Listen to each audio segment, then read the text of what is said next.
This is Love Notes, daily devotions from Holy Trinity Lutheran Church. Grace and peace to you. Our text today is John, the 20th chapter, verses 24 to 31.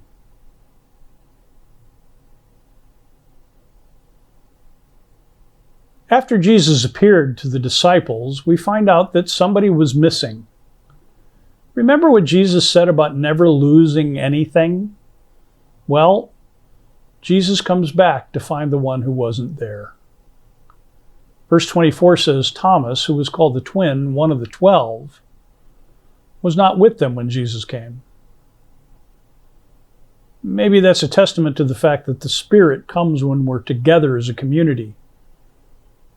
Maybe it's a testament that in this world of I'll do it on my own and everyone is an island instead of no one is an island, that we should remember Jesus' word, wherever two or more are gathered in my name. Even though that's from a different gospel, I think it applies here.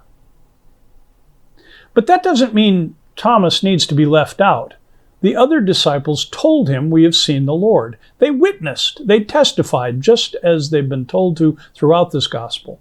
But he said to them, "Unless I see the mark of the nails in his hands and put my finger in the mark of the nails and my hand in his side, I will not believe."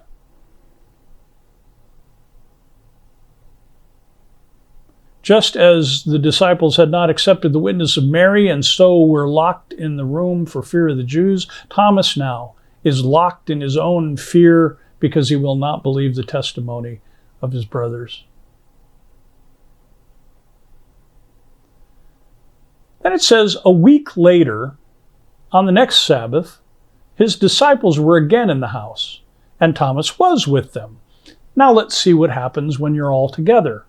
Although the doors were shut, but not locked, they're no longer afraid, it seems, Jesus came and stood among them and said, "Peace be with you." Same thing he said before.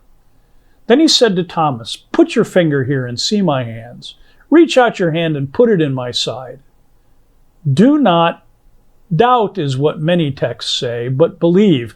But doubt isn't really a good translation in my book, and many scholars agree. What it should read is, do not be disbelieving, but believe. Do not be like all of the other people who rejected me and did not see the King before them, who chose darkness over light and death over life. Thomas answered him without touching him, "My Lord and my God." And now this encounter with Jesus gives Thomas the honor of being the one who proclaims most deeply who this Jesus is. He is my Lord, the one who runs my life, and he is my God, the one who created me. And there is Jesus. We can think back to the 14th chapter where the disciples asked, "Just show us the Lord, show us God, and we will be happy." And he said, "Have you been with me all this time, and you don't still know who I am? If you've seen me, you've seen the Father." And now Thomas gets it. Jesus said to him, though, "Have you believed because you've seen me? Blessed are those who have not seen and yet come to believe." He's referring to you and me. Blessed are those who come to believe because of the witness and the testimony of others. The grandparents, the parents, the pastors, the Sunday school teachers, whoever it may be, who testified to the reality of Jesus alive and full of the Spirit in the world. They will bring people who, unlike Thomas, do not see, but still believe. Then we have kind of a conclusion here.